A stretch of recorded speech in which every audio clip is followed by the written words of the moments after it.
O Vasco perdeu feio pro Botafogo, tomou um baile em campo e aí, em uma semana, ele foi de Real Madrid para Ibis. O desempenho ridículo em campo resultou num comportamento ridículo da torcida nas redes sociais. Primeiro vamos falar do jogo. Depois de um segundo tempo muito ruim contra o São Paulo, com alguns erros claros e evidentes, o Fernando Diniz praticamente repetiu tudo, botou praticamente a mesma escalação, com exceção dos suspensos Paulo Henrique e Nuno Moreira. Já tá claro para todo mundo que não dá para jogar com o Tietê de volante. Ainda mais se no teu ataque tem Coutinho, Verratti e Ryan. E aqui, outro erro da torcida. O Hugo Moura tem que jogar, ele tem que ser titular.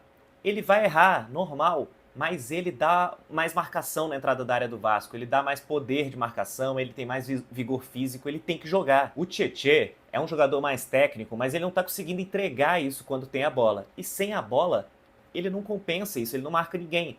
E aí ele virou um jogador nulo em campo. E o Vasco não pode ter um jogador nulo. E aqui só um detalhe, o Diniz não escala ele porque se sente numa dívida antiga, igual um idiota perguntou ontem na coletiva, não. E recebeu a resposta que merecia, né? Mas voltando. Agora vamos a outro jogador nulo, Pablo Verratti. O Pirata tá longe de ser um jogador inútil, mas ele tem que ser usado, ele rende em jogos específicos, em cenários e contextos específicos. Atualmente ele não tá vencendo nem os duelos aéreos, que era o ponto forte dele, e com a bola no pé, com a bola no chão, ele é pior que o Ribamar. E aí realmente ele atrapalha o time em vários momentos. Para mim, num jogo como o de ontem, o ideal era entrar com o David de falso 9 ou até com o GB, que também não é um primor técnico, mas agregaria mais. Agora, uma opinião que infelizmente é impopular no meio da torcida do Vasco. E assim, galera, eu sinto informar, mas o Andrés Gomes é horroroso e vocês precisam entender isso rápido. Ele pode ser um jogador útil para o segundo tempo, para puxar contra-ataque, mas aquela arrancada que ele deu contra o Bragantino desesperado, todo no ataque, com os 11 no campo de ataque, no último minuto de jogo, criou uma imagem, uma impressão do Andrés Gomes que é falsa. Inclusive, a partida dele contra o Bragantino era horrível até aquele lance. Quer dizer, a partida foi horrível, só que ele fez um lance bom. Ele segura demais a bola, ele toma muita decisão errada, ele só sabe pegar e botar para correr. Ele pega e bota para correr, ele não consegue dar um passe, ele segura demais a bola, atrapalha a transição. Então assim, ele volta para marcar, é muito voluntarioso, mas aí rouba a bola e ele fica segurando, fica girando ali, ele não sabe o que fazer com a bola, e aí o time todo foi pro ataque, ele não deu a bola, complica tudo. Toda bola que ele recebe, a opção dele é a única coisa que ele consegue fazer, é dar um tapa na frente e sai correndo. Até o campo acabar. Ele só vai, ele corre. E aí eu vi um monte de gente falando assim ontem, mas ele foi o único que tentou. Tentou o quê? O que é tentar? É dominar a bola e dar um bico pra frente e sair correndo? É dominar a bola, sai correndo e quando vê que vai perder, dá um bico dentro da área? Se foi isso, realmente ele foi o único que tentou. Sobre as escolhas do Diniz. Você tirar um zagueiro e recuar um volante, tirar um volante e botar o Coutinho para trás, isso não deixa o seu time mais ofensivo. Você tirar o Piton e botar o Andrés Gomes de lateral esquerdo, não deixa o seu time mais ofensivo. Você jogar com Barros e Tietê em vez de Barros e Hugo Moura, não necessariamente deixa o seu time mais ofensivo. Esse erro aconteceu ontem, aconteceu no final de semana contra o São Paulo e aconteceu contra o Corinthians, contra o Mirassol, e precisa ser revisto. Só que é aí que entra um ponto da torcida. Contra o São Paulo, por exemplo, ele tira o Piton, bota o Andrés Gomes de lateral esquerdo, dois zagueiros ali e o resto tudo de atacante dentro da área. Sendo que o Piton é quem melhor cruza para a área. Então, assim, o que você ganhou com isso? Só para falar que quem joga ali na lateral esquerda é um atacante, na teoria? Isso deixa seu time melhor, por um acaso? O que você ganhou com isso? Quando você tira um zagueiro, por exemplo, e recua o Hugo Moura, o que você melhorou? Por que ficou mais ofensivo com isso? Só porque não é zagueiro o nome da pessoa que está ali?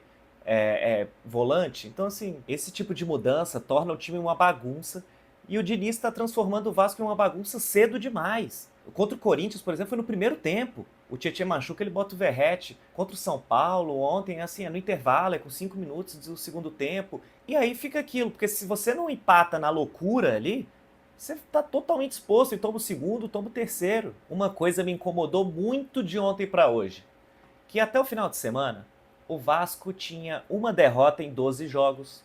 O Vasco tinha ganhado 6 dos últimos 7 jogos. E aí a torcida entrou numa coisa de G6, entrou numa coisa de mandar jogo no Maracanã para fazer festa, entrou numa coisa de que todo mundo do time merecia ir para a seleção. E aí, depois de 2 derrotas, que é normal um time perder 2 jogos, essas mesmas pessoas estão falando que ninguém presta, que o time tem que olhar para o rebaixamento, que tem que focar em 45 pontos. O Vasco está em nono com 42. Focar em 45 pontos. Que se não ganhar o próximo jogo, o técnico não tem que ir embora. E assim, cara, calma, galera. O Vasco não vai ser campeão brasileiro e nem vai ser rebaixado. O Vasco não tem jogadores que metade do time tem que ir para a seleção e também não tem jogadores de Série B. O Diniz não é o Ancelotti e o Diniz também não é o Oswaldo de Oliveira. Calma, sejam racionais, sejam inteligentes, assistam o jogo, entendam o jogo. Parem de idolatrar jogador porque ele corre muito. E aproveitando aqui o assunto Chilique, vamos falar do atleta Chilique Coutinho também? Tá um saco também, hein, Coutinho? Se o outro jogador não dá a bola que ele quer, ele começa a pular e gritar e gesticular. E toda hora é isso. E fica discutindo com o companheiro, e discute com o treinador. Contra o São Paulo, discutiu com o Tietê. Parou o jogo, largou o lance pra ficar discutindo com o Tietê. Aí ontem foi com o Diniz. Não tá jogando isso também. Aí quando alguém erra um passe, começa a pular e socar o gramado. Segura tua onda aí também, filho. Mas agora passou. Bola pra frente, focar no jogo de sábado, não repetir os mesmos erros.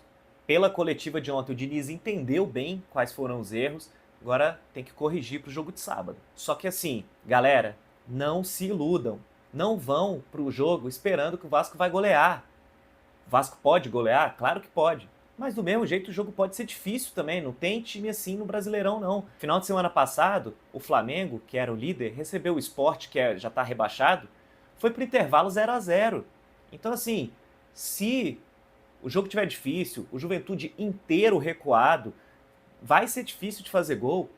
Pelo amor de Deus, não começa a vaiar jogador no primeiro tempo, não vai ficar xingando, não vai ficar indo pra cima de jogador, de treinador. E aí, pra esse jogo, eu iria com Léo Jardim, PH, Cuesta, Robert Renan, Piton, Barros e Hugo Moura, Coutinho, Ryan, Nuno e Verratti. Por quê?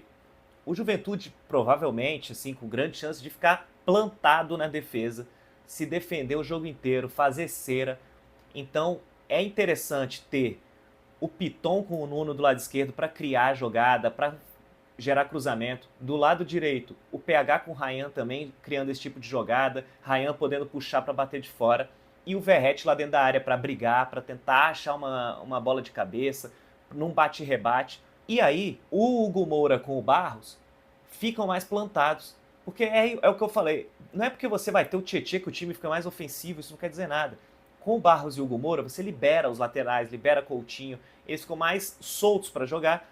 E na hora que o Juventude encaixar o contra-ataque, o Hugo Moura, o Barros e a defesa ali conseguem sustentar. Bom, o que eu tinha para falar hoje era isso.